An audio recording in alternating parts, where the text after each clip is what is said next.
Então, gente, vamos lá para mais uma aula de bacteriologia e micologia comigo, professora Elvia. Vamos agora para a nossa parte 2 da aula morfologia bacteriana e estrutura. Nós temos aqui, dando continuidade, a membrana plasmática.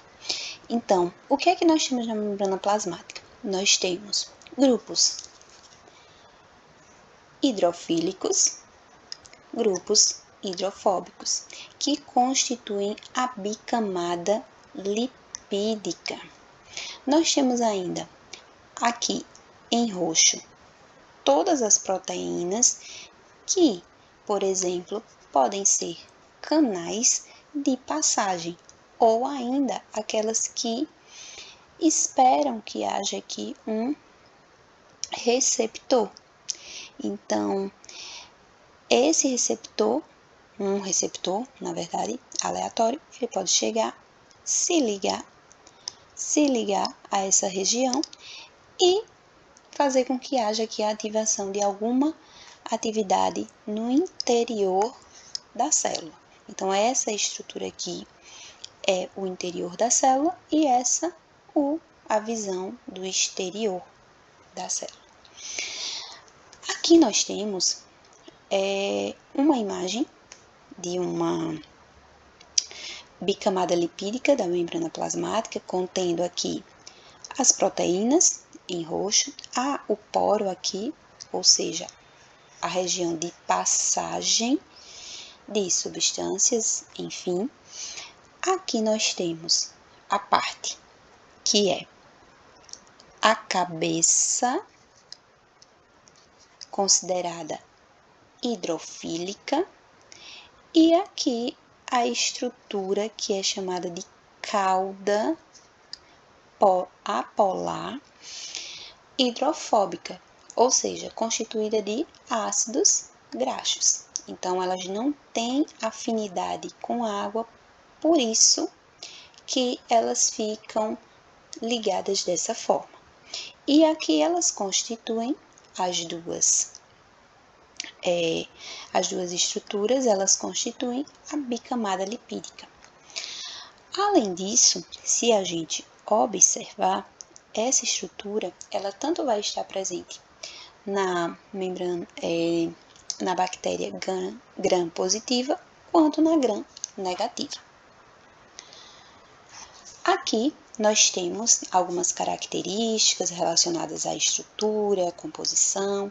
Então, aqui a gente tem que é uma estrutura fina, de cerca de 8 nanômetros e fluida, justamente para que haja a entrada e saída de substâncias necessárias para a célula. Aí, veja só, a membrana plasmática, ela é uma estrutura interna à parede celular. E aqui a gente tem, mais uma vez, a cabeça hidrofílica, que ela tem uma certa afinidade com água, e as caudas hidrofóbicas, que são aquelas que não vão conseguir ficar perto da água.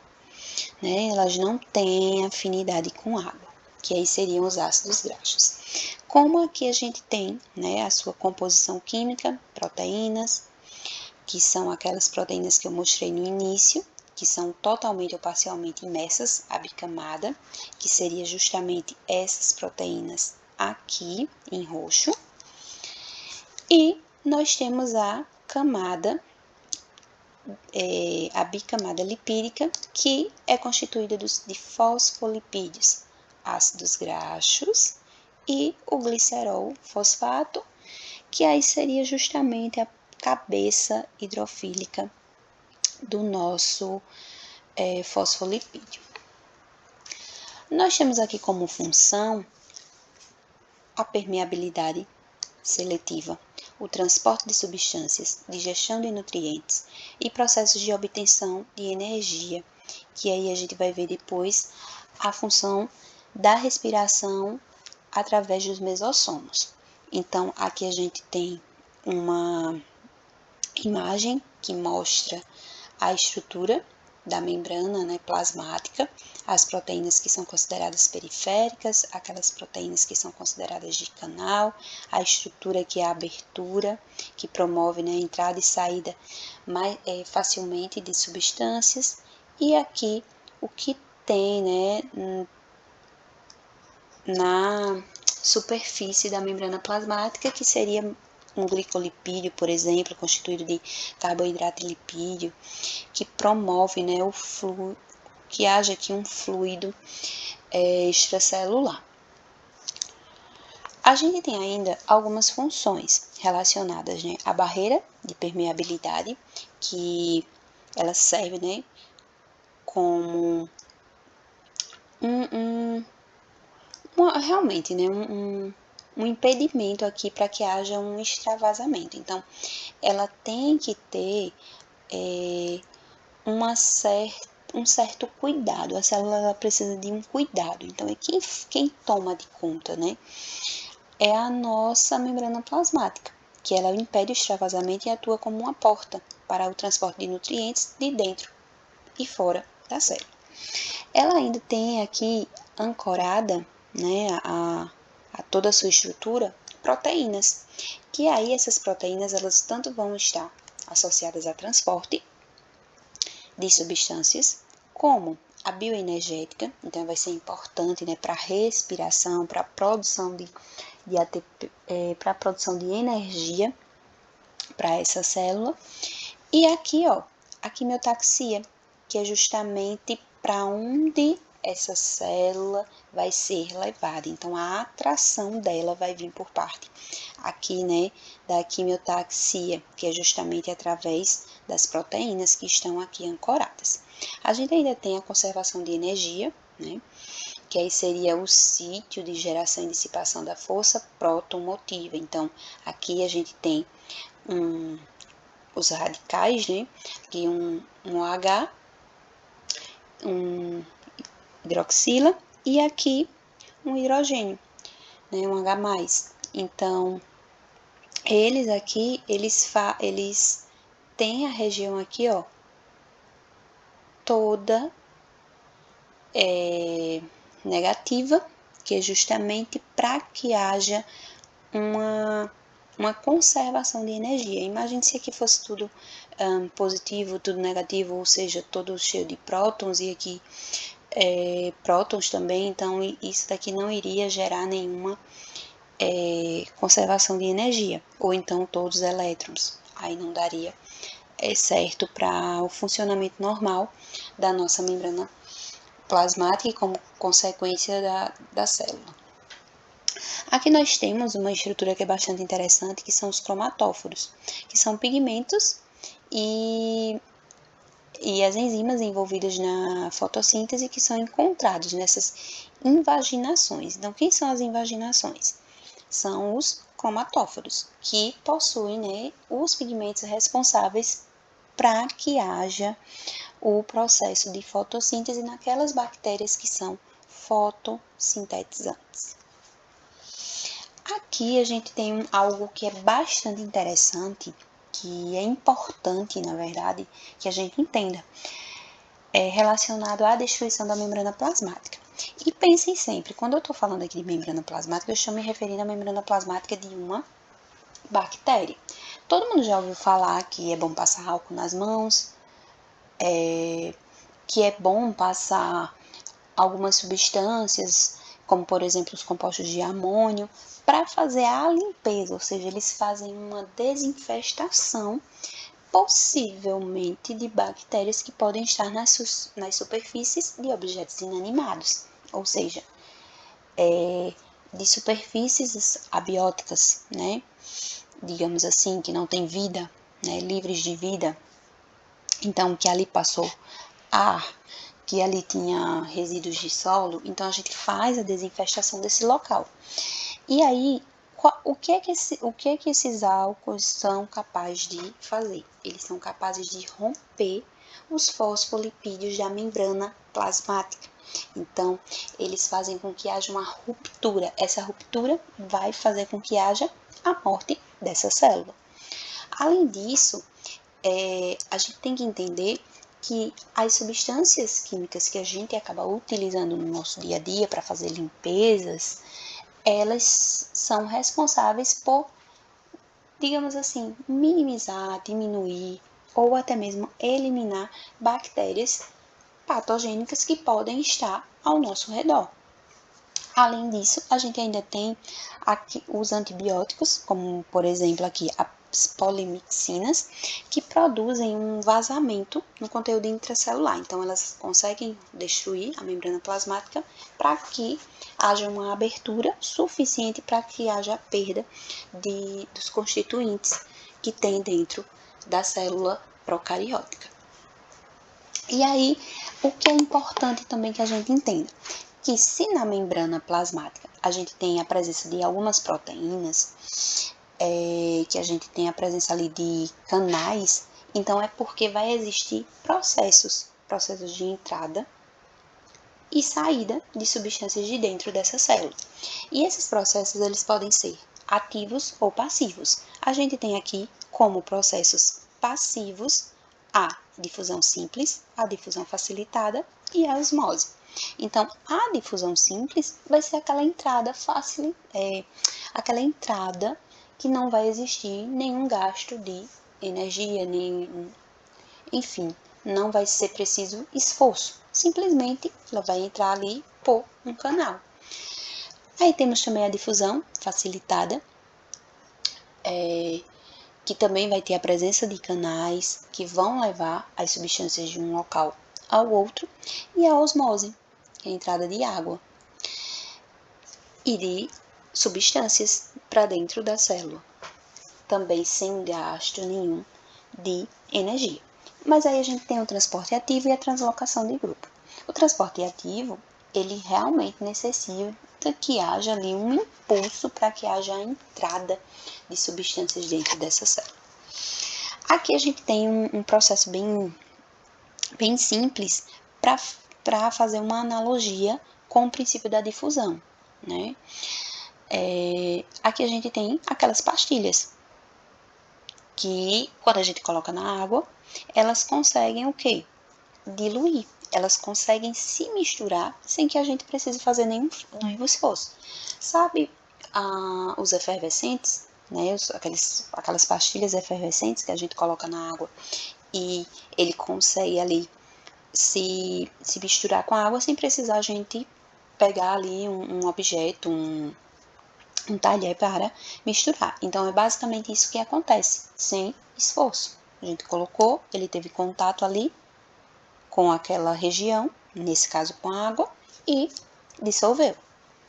Nós temos a difusão facilitada, que é justamente essa difusão que ocorre por meio de canais. Então, a difusão facilitada, ela ocorre através de um transportador. Quem seria esse transportador? Uma proteína de canal. A gente ainda tem aqueles que são, digamos assim, específicos. Então, a substância que é transportada, ela só vai conseguir adentrar na célula caso esse canal ele reconheça que é importante para que haja aqui a sua abertura. E a gente ainda tem aqui, a osmose, que ela vai ocorrer aqui entre a bicamada lipídica sem ser necessário que haja uma proteína específica. Porém, existe, por exemplo, as aquaporinas, que elas têm aí canais que permitem que haja passagem de água facilmente. O princípio da osmose, né? Então, a gente tem aqui que a osmose é a rede de movimento de moléculas de solvente através de uma membrana seletivamente permeável de uma área de alta concentração de moléculas de solvente para uma área de baixa concentração de moléculas de solvente. Então, quer dizer que a região aqui no início do experimento de pressão osmótica, o que vai acontecer? Aqui a gente tem uma região com menor, né, quantidade, então vai ter o que? A entrada. E através dessa entrada, essa região aqui ela vai receber uma certa quantidade de substâncias. Então, ela vai de uma região, né, de uma área, na verdade, de alta concentração para uma área de baixa concentração, que aí seria basicamente o que a gente consegue observar aqui. Então, aqui, ó, já ficou em equilíbrio. Então, vai de uma área de maior concentração para uma área de menor concentração. Maior concentração antes era essa e agora entrou em equilíbrio. Aqui nós temos, né, a solução isotônica, que é quando tem a mesma, né, quantidade, ou seja, já está aqui em equilíbrio, então não tem movimento. Aqui uma hipotônica, que é quando vai aqui, né, a água se move de dentro da célula, ou melhor, a água se move para dentro da célula, perdão. E aqui uma solução hipertônica, que é quando a água se move para fora da célula, fazendo com que o seu citoplasma ele comece ali a encolher num processo de plasmólise. Nesse caso aqui a gente teria a lise, né, osmótica, que é justamente porque vai ter, né, a entrada, né, de água para dentro da célula. Então, vai ter que haver aqui uma ruptura, uma vez que a gente está falando de uma solução hipotônica. E agora, a gente sai, né, propriamente da membrana plasmática, dessa relação que ela tem com a entrada e saída de substâncias, e vamos ver algumas características relacionadas ao citoplasma, nucleóide, ribossomos e inclusões. Então, quem é o citoplasma, né? É uma substância espessa, aquosa, semitransparente, elástica, que fica no interior da nossa membrana plasmática. 80% desse citoplasma, ele é composto de água, que contém enzimas, né, proteínas com função enzimática, carboidratos, lipídios e íons inorgânicos, que são responsáveis por fazer ali as atividades fisiológicas básicas que são necessárias para manter essa célula viva. Além disso, tem aí uma área nuclear, que é justamente a região onde contém o material genético, que é o DNA, ribossomos e as inclusões. Além disso, há a presença também de proteínas filamentosas, que são responsáveis por essa forma helicoidal e de bastonete da célula bacteriana. O nucleóide, né, ele contém uma molécula contínua de DNA de fita dupla, com frequência arranjada de forma circular, que é denominado cromossomo bacteriano.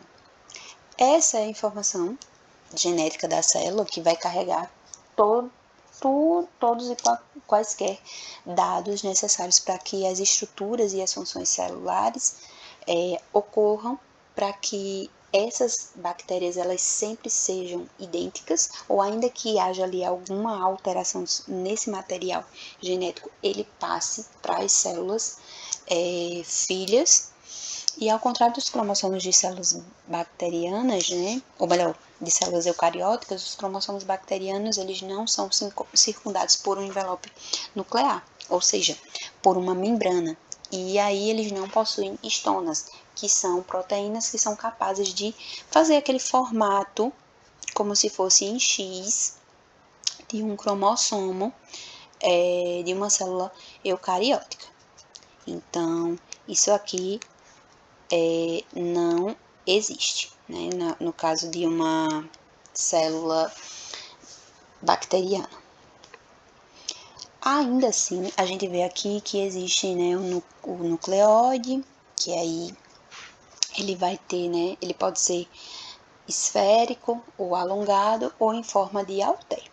Nesse caso aqui, a gente tem, né, uma bactéria que está se dividindo, então aqui está formando duas, e a gente observa essa região aqui em vermelho, que é a região onde nós temos o cromossomo, que esse cromossomo no geral ele fica fixado à membrana plasmática.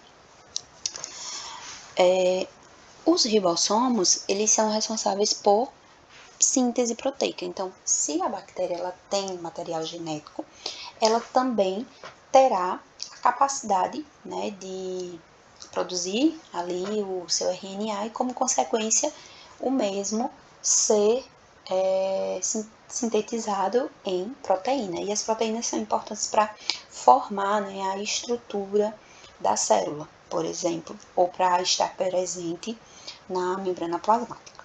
Os ribossomos são compostos de 2 subunidades, cada qual consistindo de uma proteína e de um tipo de RNA denominado RNA ribossômico. Aí aqui a gente tem a subunidade menor, subunidade maior, e aqui o formato dele tendo aí o ribossomo 70S. Então, a subunidade menor 30S, subunidade maior 50S. Os dois formam, né, como eles estão, as duas subunidades estão aqui sobrepostas, eles formam 70S. O S vem do Svedberg, que é justamente o indivíduo que descobriu que existia, né, uma velocidade relativa de sedimentação.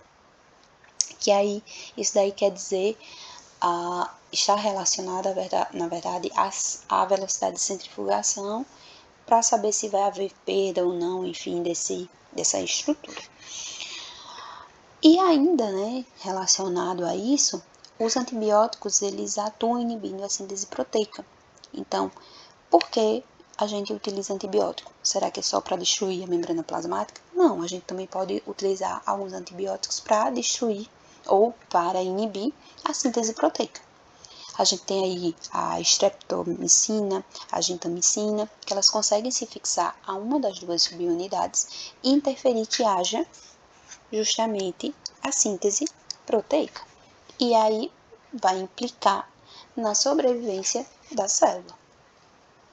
A eritromicina, o cloranfenicol, eles interferem já na fixação da subunidade 50S. Devido às diferenças, né, tanto entre os ribossomos procarióticos como eucarióticos, a célula microbiana pode ser morta pelo antibiótico, enquanto que a célula do hospedeiro, como por exemplo de nós seres humanos, ela vai permanecer intacta. E é bom saber disso, esclarecer isso, porque às vezes a gente fica pensando como que um medicamento ele vai atingir uma célula procariótica e ele não vai atingir uma célula eucariótica. Aí a gente começa a entender que é por conta das especificidades de cada célula. A gente tem ainda as inclusões, que nada mais são do que depósitos de reserva, também chamados de grânulos ou de vacúolos. Os grânulos metacromáticos, por exemplo, eles, né, têm aqui a volutina, que representa uma reserva de fosfato inorgânico, que é usado como na síntese de ATP, geralmente formado pelas células que crescem em ambientes ricos em fosfato. Então, tudo vai depender de qual tipo de célula procariótica. Como assim qual tipo? Qual tipo de bactéria? Melhor falar dessa forma. Os grânulos polissacarídeos, por exemplo, eles são constituídos de glicogênio e amido.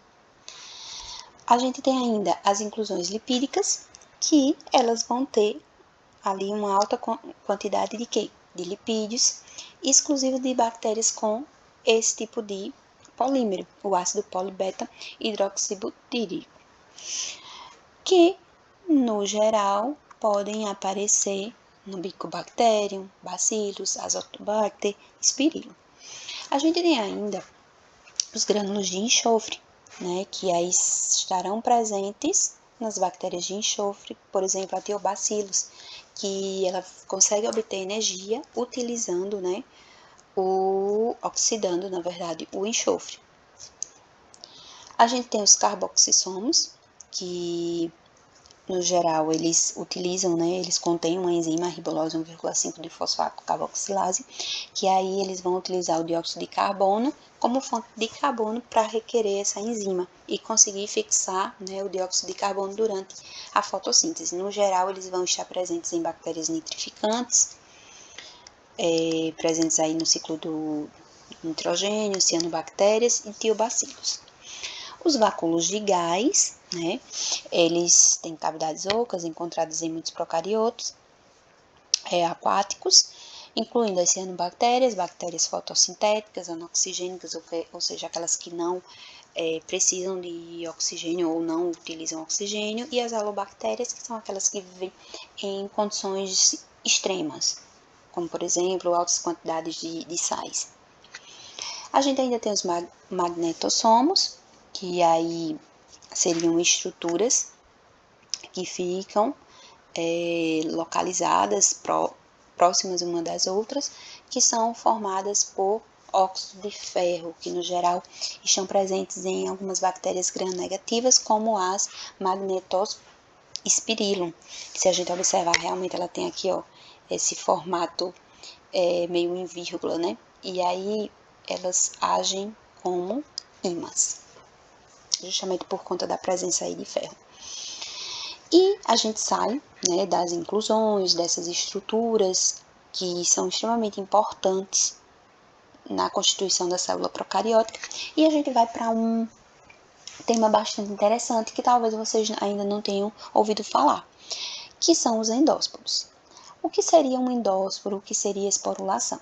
Então, a gente tem a formação de uma estrutura que ela vai guardar ali todas as informações, ou seja, ela vai guardar material genético da bactéria em condições, digamos assim, inóspitas. Essa bactéria ela não está conseguindo reproduzir-se, mas ela não está conseguindo se dividir. Então, o que é que ela faz? Ela vai para um processo de esporulação para formar um endósporo.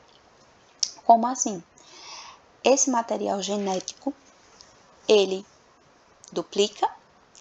Quando ele duplica, vai ter a formação de uma membrana, né? Vai começar a formação aqui de um septo.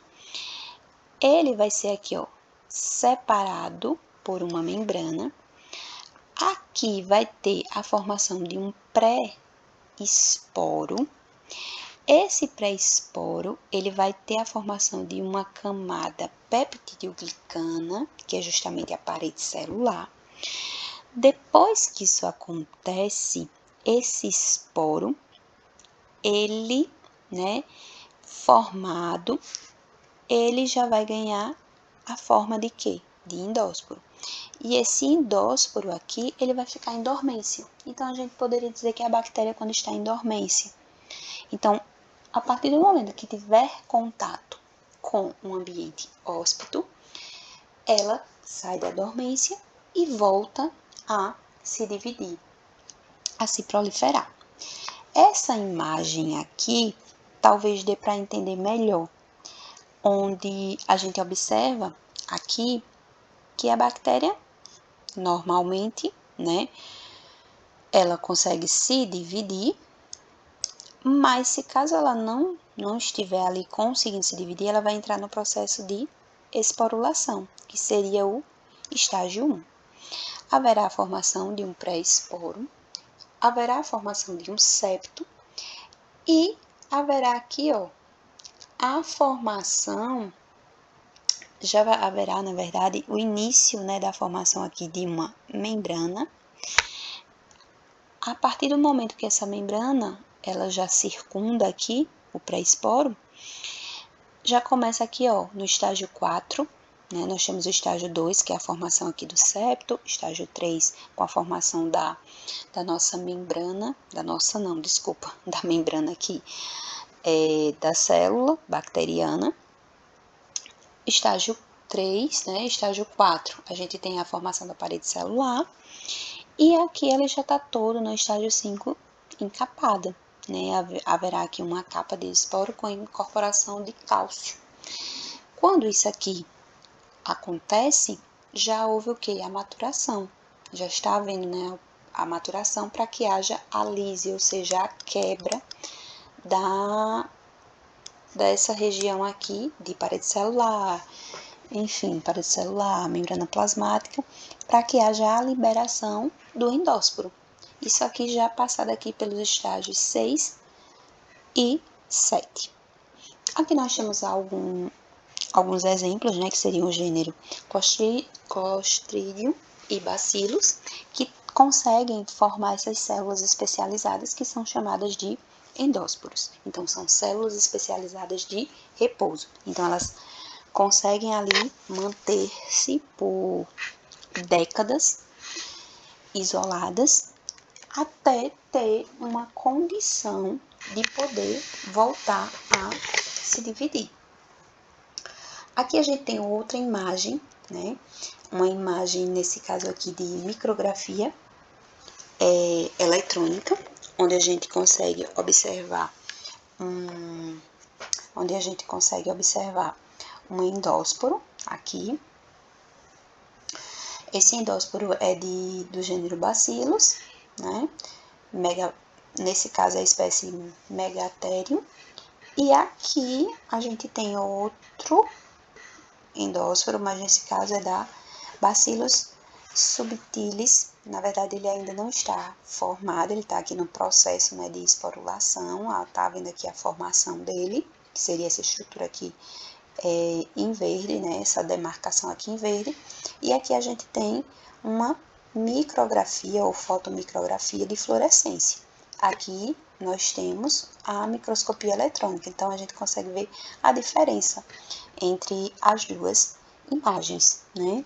E cada uma exemplifica uma situação diferente no processo de esporulação. Aqui a gente já tem um endósporo e aqui a gente ainda está no processo de esporulação. Então, vejam só, esse era o final, né, da nossa aula de morfologia e estrutura bacteriana. Qualquer dúvida, entre em contato. Finalizo aqui a parte 2 do nosso material e em breve eu disponibilizo a próxima aula sobre reprodução das bactérias.